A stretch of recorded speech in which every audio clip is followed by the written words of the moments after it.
కన్యా రాశి వారికి ఈ వారం చాలా బాగుంది. రాశ్యాధిపతి దశమాధిపతి అయిన బుధుడు పంచమంలో ఉన్నారు. ద్వితీయ దశమాధిపతి అయిన శుక్రుడు పంచమంలో, తృతీయ అష్టమాధిపతి అయిన కుజుడు పంచమంలో ఉన్నారు. వ్యయాధిపతి అయిన రవి పంచమంలో. 4 గ్రహాలు పంచమంలో ఉన్నాయి. సంతానం సంబంధించిన విషయాలు చక్కగా ఉంది. విదేశీ సంబంధించిన వ్యవహారాలు, ఉద్యోగ సంబంధించిన వ్యవహారాలు చాలా అనుకూలంగా ఉంది. రావాల్సిన బెనిఫిట్స్ ఏవైతే ఉన్నాయో వస్తాయి. అదేవిధంగా ఉద్యోగ ప్రయత్నాలు చేస్తున్న వారికి మంచి ఉద్యోగం, సంతాన విషయమై ప్రయత్నం చేస్తున్న వారికి ఒక శుభవార్తను వినే అవకాశం గోచరిస్తుంది. అదేవిధంగా భూ సంబంధించిన ఎప్పుడో ఇల్లు కొనాలి అనే భావన ఉంటుంది. 10 మంది 10 రకాలుగా అంటుంటారు. మీరు కొంటారా లేదంటే వెనక్కి వెళ్ళడం, 10 మంది మిమ్మల్ని వెక్కిరించడం, మీరు ఏమి చేయలేకపోవడం, ఏమి చేయరు అనడం. కానీ వాళ్ళకి తెలియదంటే మీకున్న తెలివితేటలతో ఏదైనా సాధించగలరు.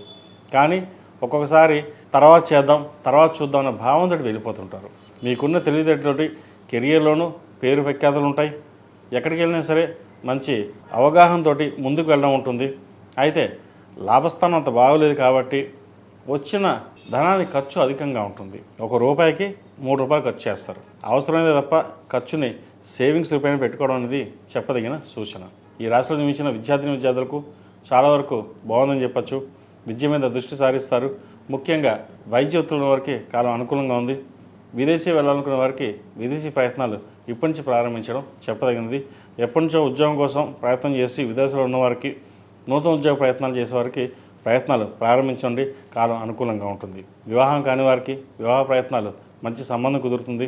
అయితే సంబంధం విషయంలో జాతక పరిశీలన చేసుకున్న తర్వాతే ముందుకు వెళ్ళడం చెప్పదగినది. కాలమాన ప్రకారం సంబంధాలు పెళ్ళి అయ్యాక చిన్న డిస్టర్బెన్సెస్ అనేవి ఏర్పడుతుంది. కాబట్టి జాతక పరిశీలన చేసుకుని ఇద్దరికి అనుకూలంగా ఉందా లేదా పరిశీలించిన తర్వాత ముందుకు వెళ్ళడం చెప్పదగినది.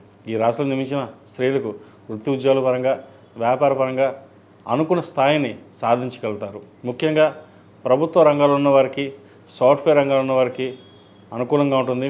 ఆర్టిఫిషియల్ ఇంటెలిజెన్స్, అడ్మినిస్ట్రేషన్ రంగాల్లో వారికి, పిహెచ్డి, హెచ్ఆర్ మేనేజ్మెంట్ ఈ రంగాల్లో వారికి అనుకూలంగా ఉంటుంది. చిరుస్థాయి వ్యాపారస్తులకు కొంత నిరాశ అని చెప్పవచ్చు. వ్యాపార నిమిత్తం మీరు ఎంత ఖర్చు పెట్టారో అంత లాభం రాకపోవడం, నష్టం కొద్దిగా ఉంటుంది. అయితే ఆ నష్టాన్ని పూడ్చడం కోసం మరింతగా శ్రమించాల్సిన పరిస్థితి గోచరిస్తుంది. మీరు ఎంత శ్రమిస్తే అంత ఫలితం ఉంటుంది. 10%కి 10%, 100%కి 100%.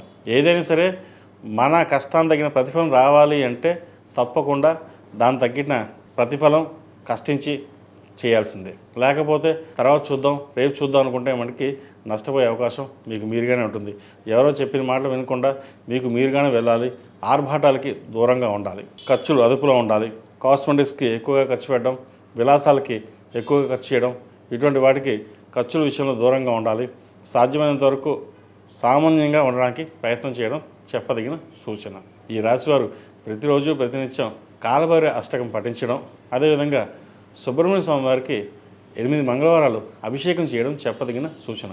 ఈ రాశిలో జన్మించిన వారికి కలిసి వచ్చే సంఖ్య 9, కలిసి వచ్చే రంగు ఆరెంజ్.